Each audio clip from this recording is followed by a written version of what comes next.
Kunj Bihari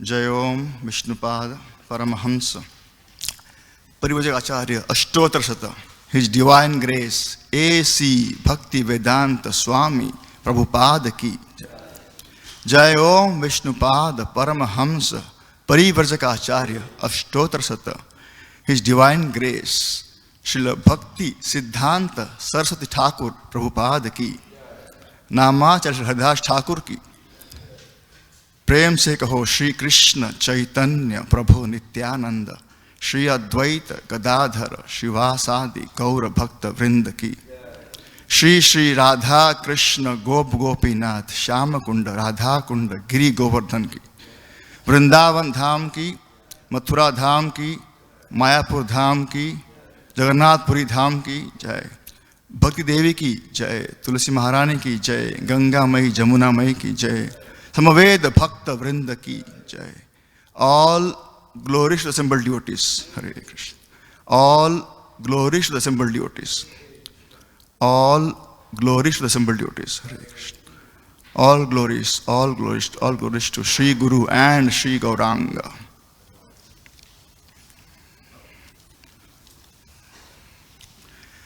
Om namo bhagavate vasudevaya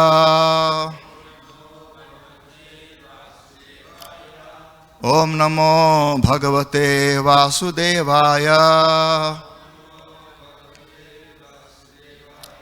Om namo bhagavate vasudevaya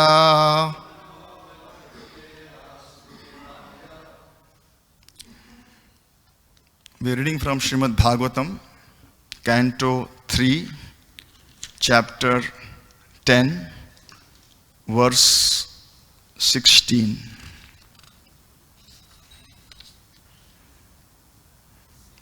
So verse 16 has no purport. So I'll read the verse and we will go to the 17th verse together. Bhuta sargastrityastu tanmatro dravya shaktiman chaturtha indriya sargo yastu jnana kriyatmakaha. The sense perceptions are created in the third creation, and from these the elements are generated. The fourth creation is the creation of knowledge and of working capacity. Text 16th. Vaikariko Deva Sarga Panchamo Yanmayam Manaha Sashthas Tu Tamasaha Sargo Yastva Abuddhikritaha Prabho Vaikariko Deva Sarga Panchamo yanmayam manaha Sashtastu tamasah sargo Yastva abuddhikrita prabho Vaikariko deva sarga Panchamo yanmayam manaha Sashtastu tamasah sargo Yastva abuddhikrita prabho Vaikariko deva sarga Panchamo yanmayam manaha Sashtastu tamasah sargo Yastva abuddhikrita prabho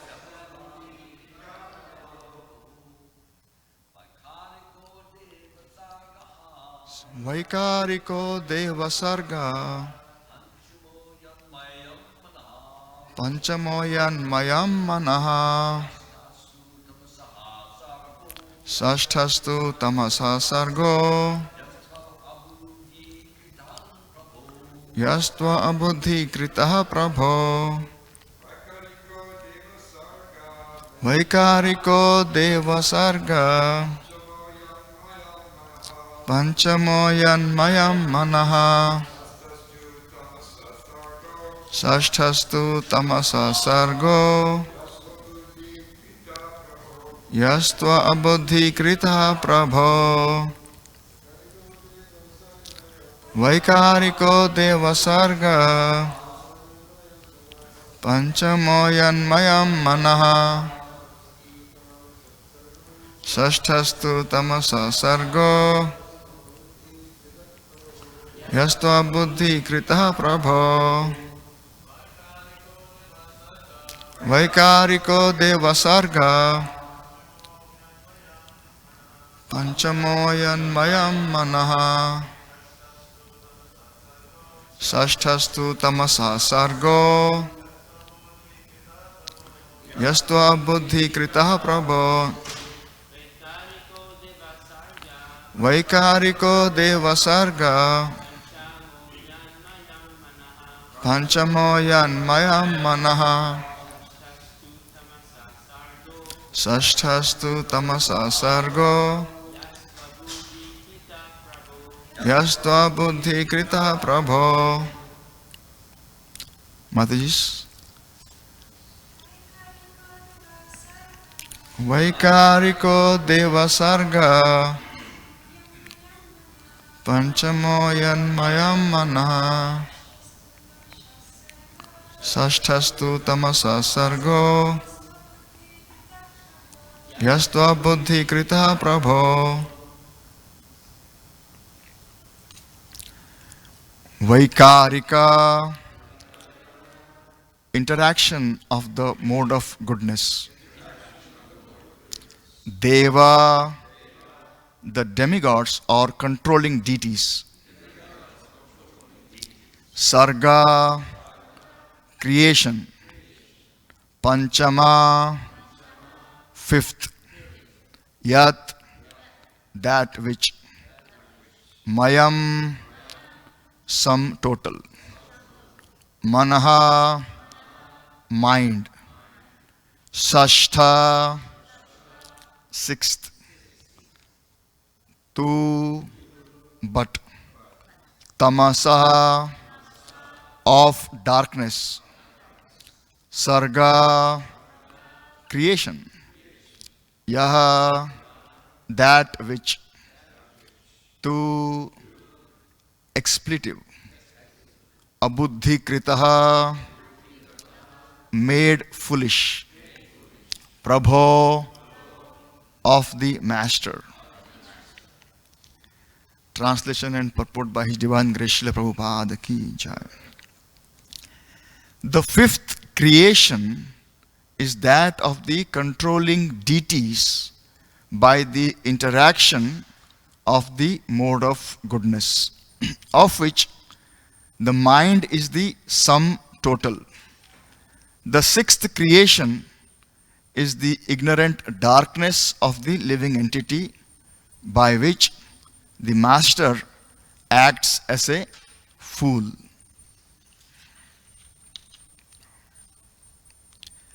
The demigods in the higher planets are called devas because they are all devotees of Lord Vishnu. Vishnu bhakta smrto daiva asuras tad viparya. All the devotees of Lord Vishnu are devas or demigods, whereas all others are asuras. That is the division of the devas and the asuras. Devas are situated in the mode of goodness of material nature, whereas the asuras are situated in the modes of passion or ignorance. The demigods or controlling deities are entrusted with departmental management of all the different functions of the material world. For example, One of our sense organs, the eye, is controlled by light.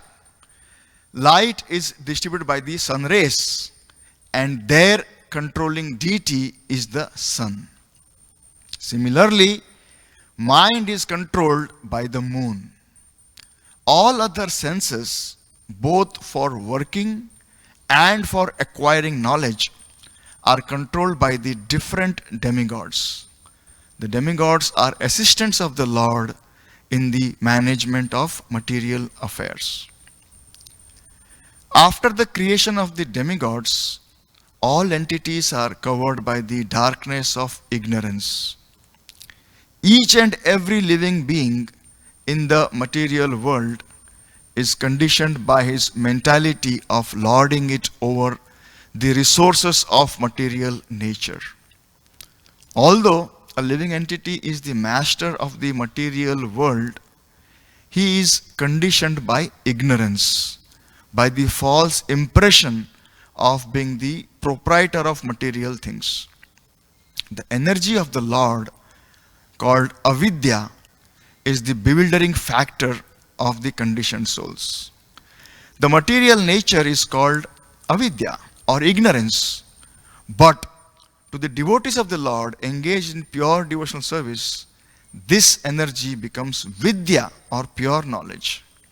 This is confirmed in Bhagavad Gita. The energy of the Lord transforms from Mahamaya to Yogamaya and appears to pure devotees in her real feature. The material nature therefore appears to function in three phases: as the creative principle of the material world, as ignorance, and as knowledge. As disclosed in the previous verse, the fourth creation, the power of knowledge, is also created. Now, the conditioned souls are not originally fools, but by the influence of the avidya function of material nature, they are made fools, and thus they are unable to utilize knowledge in the proper channel. By the influence of darkness, the conditioned soul forgets his relationship with the Supreme Lord and is overwhelmed by attachment, hatred, pride, ignorance, and false identification, the five kinds of illusion that cause material bondage. Om Ajnanatimirandhasya Jnananjana Shalakaya Chakshurunmilitam Yena Tasmai Shri Gurave Namaha. Namo Om Vishnupadaya Krishna Pristhaya Bhutale Srimate Bhakti Vedanta Swaminiti Namine Namaste Saraswati Deve Gauravani Pracharine Nirvishesha Shunyavadi Paschatya Deshatarine Vancha Kalpatarubhyascha Kripa Sindhubhya Evacha Patitanam Pavanebhyo Vaishnavebhyo Namo Namaha. Jaya Shri Krishna Chaitanya Prabhu Nityananda Shri Advaita Gadadhara Shivasadi Gaura Bhakta Vrinda. Hare Krishna, Krishna Krishna, Hare Hare, Hare Ram, Ram Ram, Hare Hare.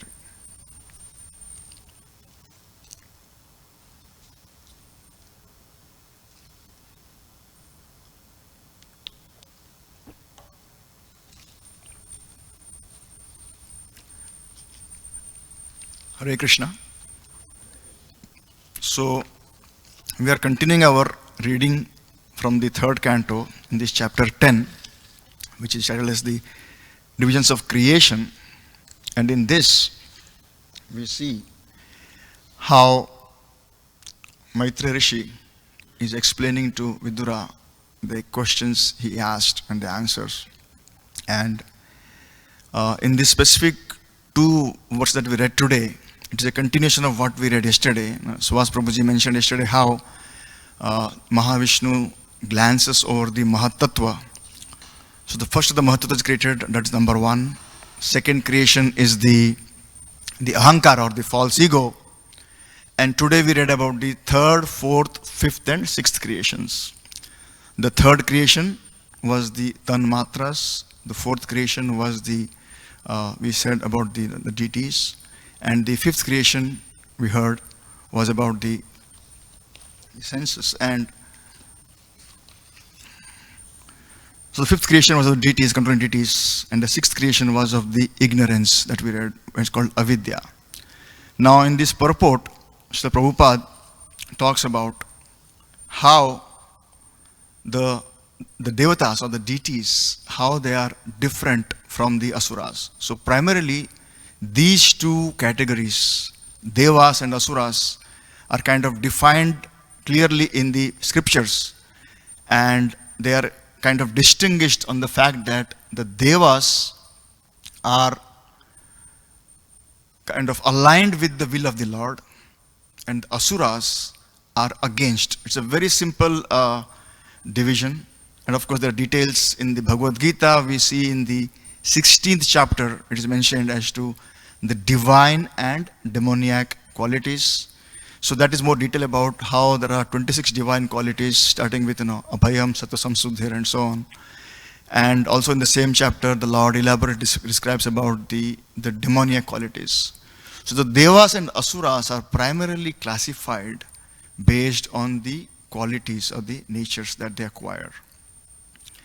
And further, Srila Prabhupada explains that the sixth creation was of avidya, and avidya means ignorance or tamas. That was the word used in this Sanskrit verse here.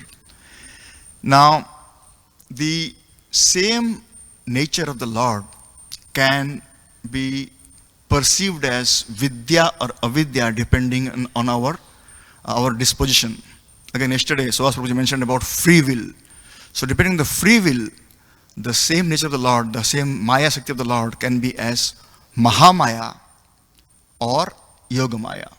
So as avidya or vidya, because both are created. Vidya was created in the fourth step, and avidya in the sixth step. So depending on our inclination, our propensity, our free will, a living entity can experience either vidya or avidya. In fact, again in the Bhagavad Gita, it is explained that how in the Lord says to Arjuna about that Daivi hi esha gunamai mama maya duratyaya. That my energy is divine, Daivi, but it can be difficult to overcome. Duratyaya, the word duratyaya means difficult to overcome. And in the same Bhagavad Gita, in the 9th chapter, Krishna says to Arjuna that Mahatmanas tu mam partha daivim prakriti mashrita. So the same daivi nature is there. It can be duratyaya, difficult to overcome, or it can be ashrita, giving shelter, depending on how we perceive it and what is our free will, how we choose to act, respond to that. So hence we understand that a lot is given on us as to how we choose to respond, how we choose to change our behavior and our mood. And the Vedic scriptures help us navigate from avidya to vidya. The Srimad Bhagavatam specifically actually takes a person and elevates the consciousness from wherever you are in the most avidya stage, to vidya and to the high stage of love of God or prema. In the second canto, Sukadeva Goswami explains how the Bhagavatam actually does that in terms of the 10 topics of the Bhagavatam. Atra sarga visargascha sthanam poshanam utaya manvantara ishanu katha nirodho muktir ashraya. So these 10 topics are given in the Srimad Bhagavatam so that a living being can gradually elevate one's own consciousness. In terms of Sarga and Visarga, the two topics, it means Sarga is creation and Visarga is secondary creation. Now, before Sukadeva Goswami talks about the topic of creation, he speaks about the Lord's universal form, as to how an individual can actually focus their mind, meditate on the Lord's universal form. Now, the Lord's Virata Roop, as we see, is kind of perceived in this whole world. Now, typically, our mind can focus on only things that we can perceive. we can see this creation, and hence we can try to link how each of the limbs of the universal form is represented by what we see in this world. Like the 14 planetary systems, they are considered to be the Lord's body. Like the lower planets starting from Patala, Rasatala, Talatala, Mahatala, Sutala, Atala, Vitala, they all constitute the Lord's lower limbs, starting from the lotus feet, going up to the waist. Then we have the earthly planets, the earth, the Bhuloka, Bhuvarloka. Then we have the higher planets, Maharloka, Tapaloka, Janaloka, Swargaloka, and then Satyaloka. So all these planets are set to the Lord's chest and onwards, up to the head. So we find that anything we can perceive in this world, we can link it to the Virata form. Also says Sukadeva Goswami says that, like you look at the trees, they are like the Lord's bodily hair. The clouds are like the Lord's hair on the head. The sun are like the eyes. Religion is Lord's breast. Irreligion is Lord's back. So anything you can perceive in this world, you can connect it to the Virata Rupa. So that way, somebody who says, I don't have any conception about God, even that person can be brought to a stage of appreciating this nature through God's universal form. So at the starting step also, even if somebody is an atheist, somebody doesn't know anything about God, that person can also be included in the universal form or the Virata Rupa of the Lord. Sukadeva Goswami further explains that besides this universal form, one can also go to the next stage of meditation on the Paramatma feature. And then explains about the creation, the primary creation and secondary creation. Now some probably may wonder why there are two cantos, second canto and third canto, having so much emphasis on the creation. Someone may say that, oh, I want to learn about the Lord's Leelas, the Lord's personal Leelas. I don't want to spend too much time on the creation. Let me jump to the higher chapters. Srila Chakravarti Pad explains that people need to be qualified to go to the higher understanding of the Leelas, of the Lord's personal Leelas. And he explains that a person who is engrossed in the bed of sense gratification, he or she is not qualified to hear about the Lord's Leelas. They should first start with the Lord who is sleeping on the bed of Anantashesh. So the point says that if an individual is engrossed in the bed of sense gratification, he should hear about the Lord laying in the bed of Anantashesh. So that is kind of the point he makes.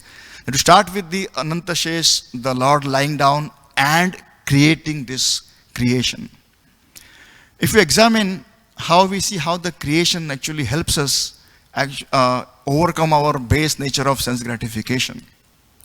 In the creation, we understood how from the Mahat Tattva, in detail, how the various senses, sense objects, the Tanamatras and elements are created. And when a person knows too much about something, then naturally there becomes like a distaste.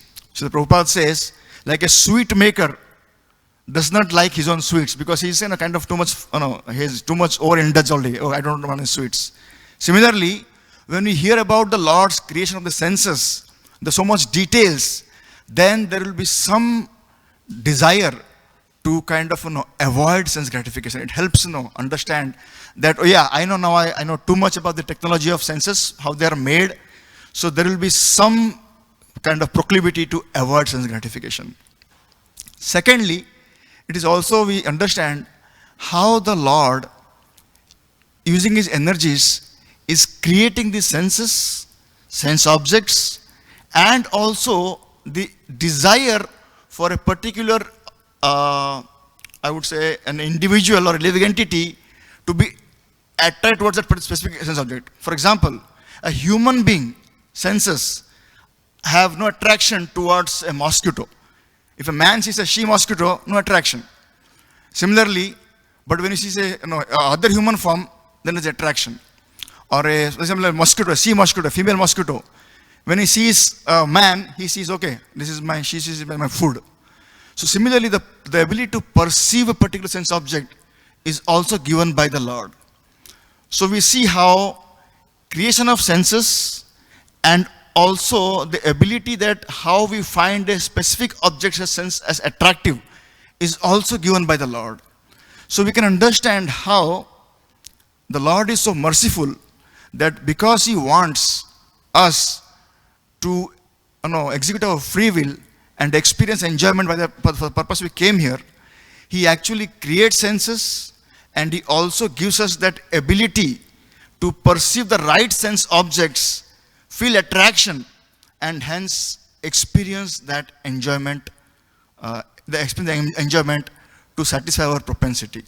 So when we hear about this in these two cantos of second and third, we kind of start appreciating that how God is merciful, that He has created senses, He has created the senses, the objects, and also my ability to enjoy the senses are also given by Him. So we should appreciating that how the Lord is merciful, that He is taking care of my needs, even though they are not of a higher nature. Further, we understand that these thinking about Maya in contact with Krishna is actually help us go away from Maya. Again, in the second canto, Brahma ji is telling Narada, Mayam varanayato musya ishwarasya anumodataha shrunvataha shraddhaya nityam maya yatma na muhyati. That when we hear about Maya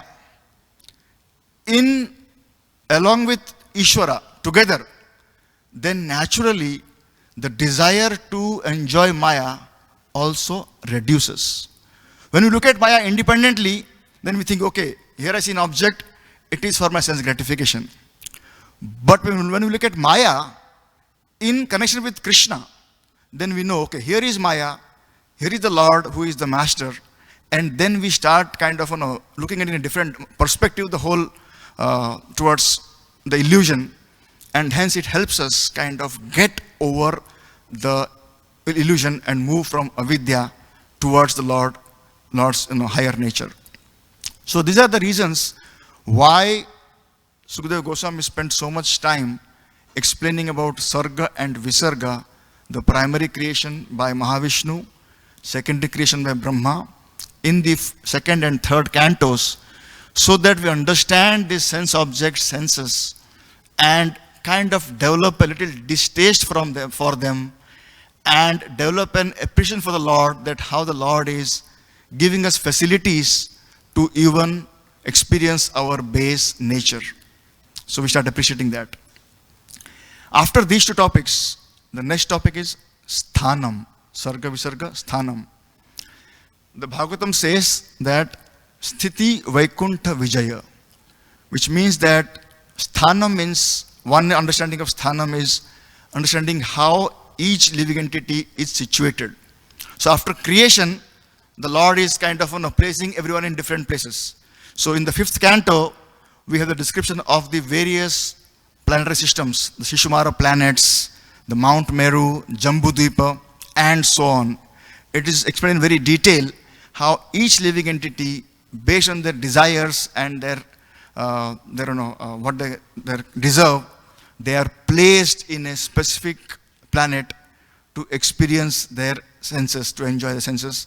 And also parallelly, Vaikuntha Vijaya means parallelly acknowledge that the Lord is victorious in all circumstances. In the fourth canto, we hear about Prithu Maharaj, how Prithu Maharaj, actually, he was the king of the whole planet Earth. He does sacrifice to please and for his citizens. And he does 99 horse sacrifices. The 100th one, actually Indra comes and steals the horse. So he's kind of baffled in his endeavor of this horse sacrifice. And at that time, Brahmaji comes and says, okay, you've done 99, it's enough, you can please stop.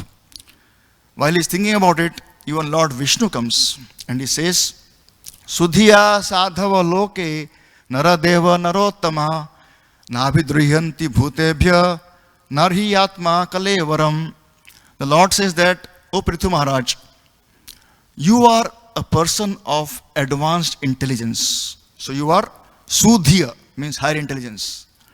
And you are the best of human beings. So you should not have any malice towards anyone. Nabhi drihyanti bhutebhya. So this is a quality which the Lord actually likes. That wherever we are, in whatever planet we are, whatever stage we are, we should not have malice towards anyone. And that is a sign of advanced intelligence. Sudhiya. So this way we find that Prithu Maharaj does not do the last sacrifice, 100th one. But because he agrees with God, agrees with Lord Vishnu, that is more pleasing than his 99 sacrifices. So the sacrifice that we do of our own ego, our own desires, so that they are aligned with the Lord's desire, that is the highest sacrifice, and that is called as Sthanam, Sthiti Vaikuntha Vijaya, where we declare that the Lord is glorious at all points of time, and His will be done. The next topic after Sthanam is about Poshanam, where the Lord gives protection, even if a jiva falls down or makes mistakes. We hear in the 6th canto on Poshanam, where Ajamila, he was born in a great family, Brahmin family. He was very self-controlled, but at some point of time, he comes across a prostitute and a man, and he is kind of enamored by that, and he deviates from the path. But at the end of his life, when he calls his own son's name as Narayan, the Lord gives protection. So Poshanam is the next topic, where the Lord says, even if you fail, since you are on the right path, I will give you protection. And this is the feature which is given in the Bhagavatam to explain that there's nothing to fear. If we are focused on Krishna consciousness, we will be given protection at all times. The next topic is about Utaya. Utaya means the desire or the inclination to perform both good and bad activities. The 7th canto is emphasizing that, and in that canto we hear about two personalities in contrast. One is Hiranyakashipu. He is always disturbed. He is a big demon. Sada samuddigna dhyam asadgrahat, which means his dhya, his intelligence is always disturbed. Sada samuddigna. Whereas the other side, other extreme, we have Prahlad Maharaj. Prahlad is very saintly, and he is kind of always under the protection of Krishna.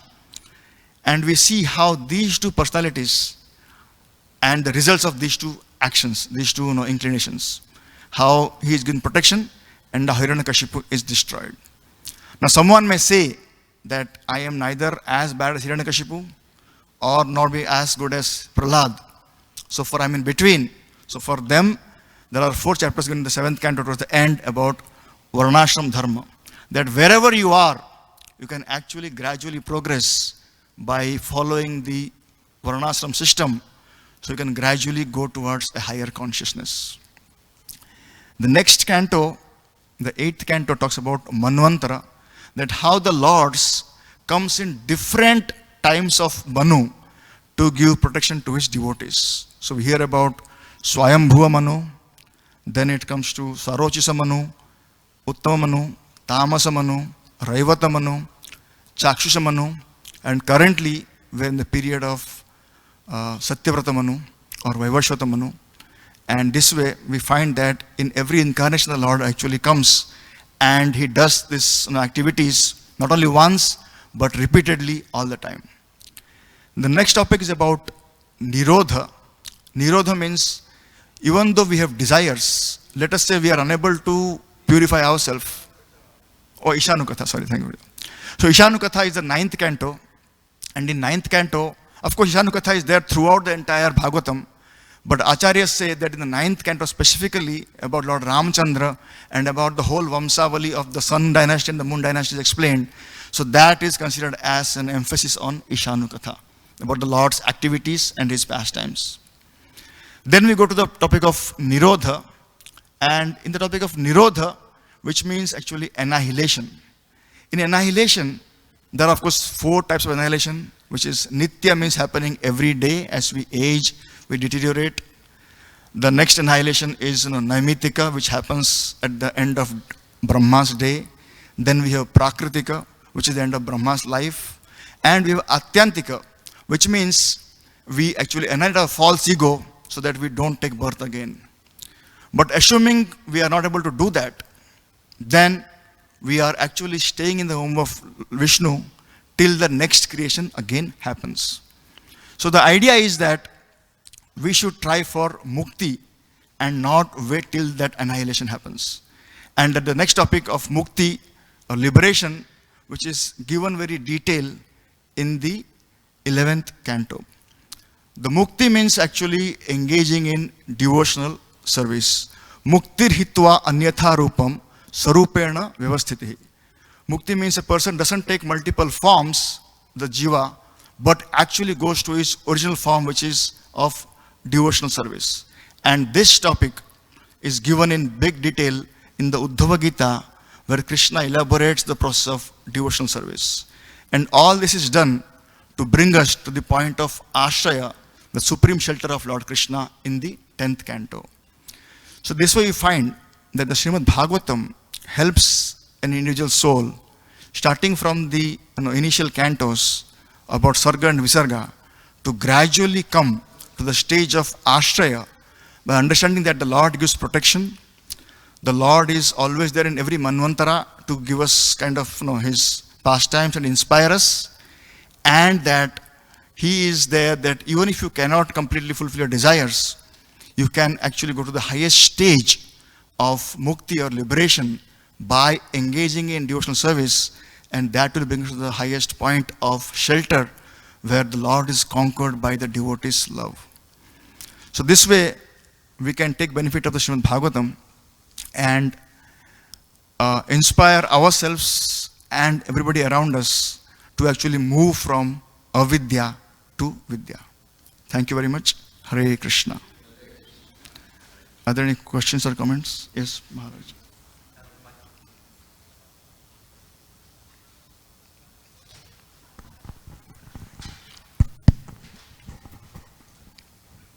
Thank you for a very nice class. Thank you, Maharaj.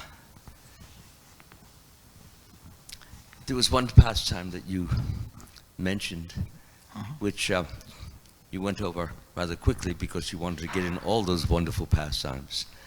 But that that pastime is the one of Jamil. So Jamil, as you mentioned, he was like a priest. He was a Brahmin at one time, but he had a fall down.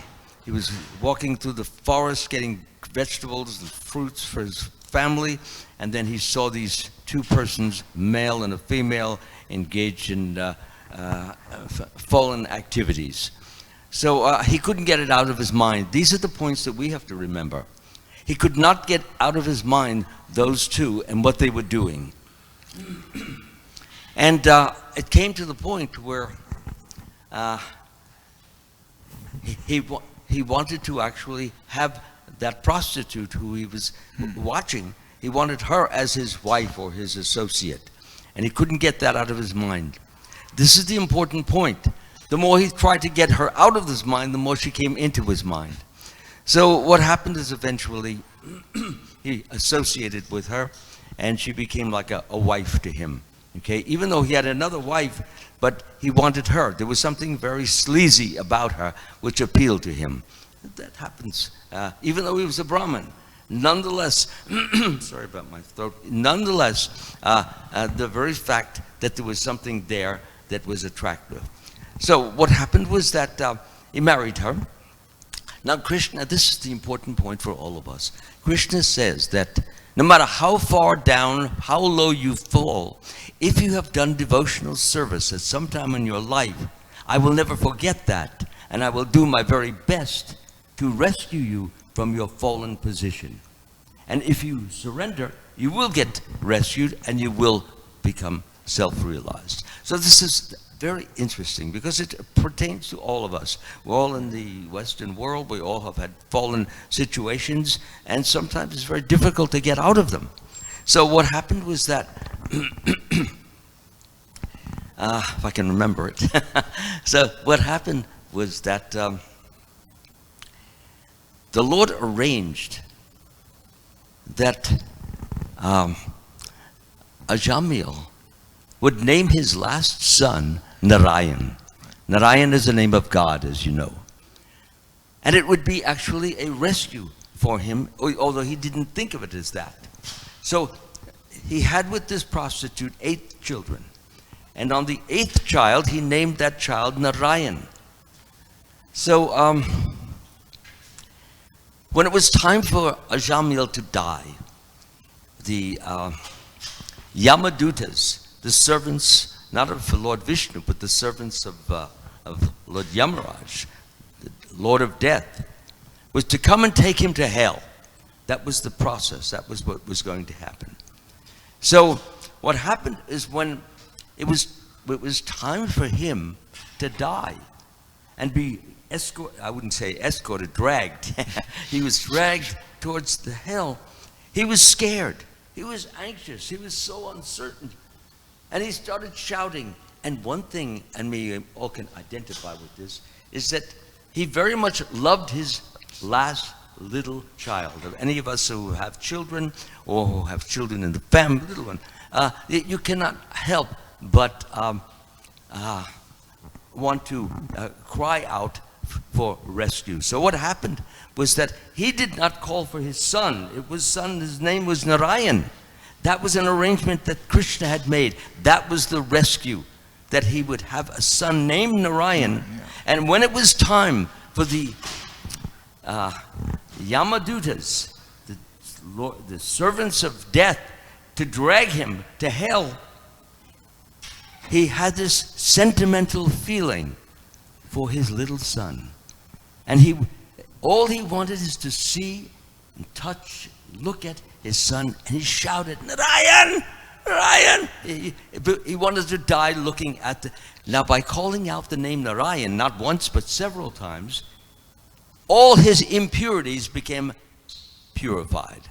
And what happened was that the Vishnu Dutas, as a result of saying, Narayan, Narayan, Narayan, out of seemingly nowhere, I think it was 4 great, beautiful devotees from the spiritual world appeared there, and they said, halt to the Yamadutas, you can't take him. They said, what do you mean I can't take him? It's our duty to take him to hell. They said, no, he has uttered the name Narayan. Narayan purified him. All his sins were washed away. Then you must say, wait, our master never told us this. They said, well, I'm telling you this, and you cannot take him. So they had to go.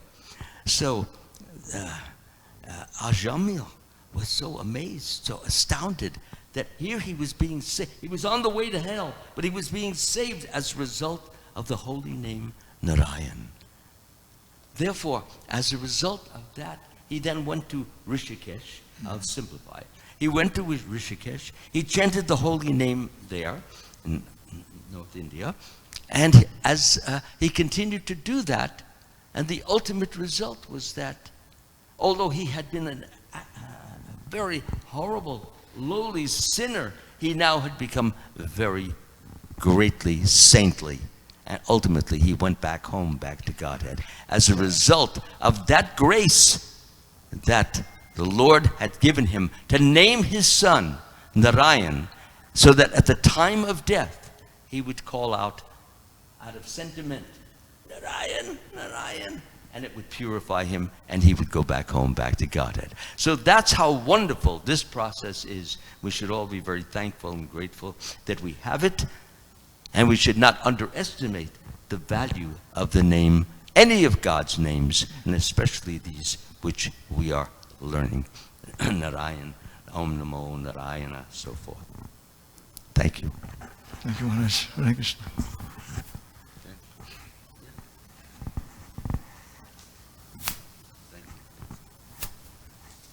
Hare Krishna, Prabhu.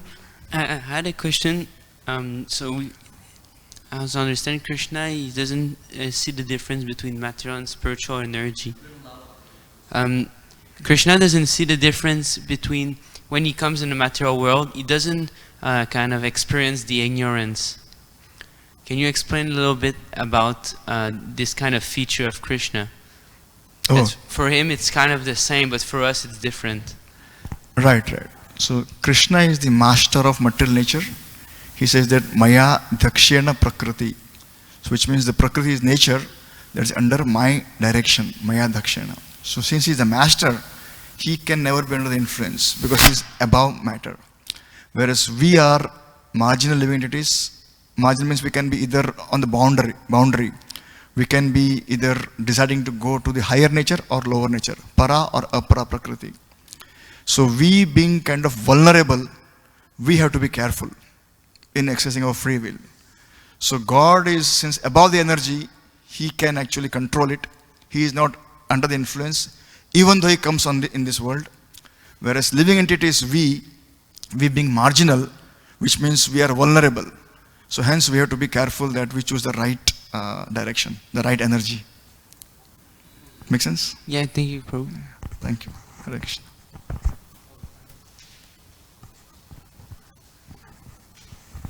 Jai Prabhu.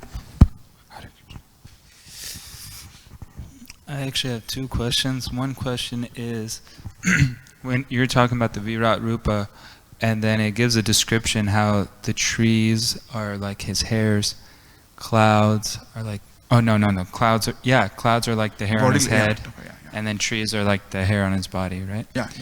But then you're also explaining how the 14 planetary systems are considered different parts of the Virat Rupa. Yeah. So when we hear about the trees and the clouds, that's pertaining to this earth. So that doesn't sound like the Virat Rupa, it sounds like an earth Rupa or something like that. So how to understand that? So actually, it is twofold. So first of all, it has a higher view of the entire universe. So hence we look at the all planetary systems. So that is one way of looking at it. And now you zoom on one planet and see in one planet also what you see within the earth. And then you can perceive that. So if you see, there are like two different ways of perceiving the Virat Rupa. One way is looking at the entire universe, and the second is within this earth, the creation. Because if you see, personally, we have probably seen trees and clouds. We haven't seen other planets. So for a common human being to be able to perceive God, that what I can see mountains, rivers. They say rivers are his veins, and mountains are, I think, his probably shoulders. So basically, everything you see in material nature is also corresponding to his universal form. That is one view of the form, and higher view is of the whole universe. So like two different visions. One vision is the universe, second vision of just the one planet, so that we can connect with that planet, what we see in our day-to-day life. Make sense? Okay. I have one more question. You were saying how even an atheist can appreciate the universe. So that's one way that's a non-believer can gradually understand God. So I was wondering, when you said that, what should we do if we encounter, like, for say on book distribution or some preaching program, outreach program, we meet someone who says, I don't believe in God, I'm an atheist.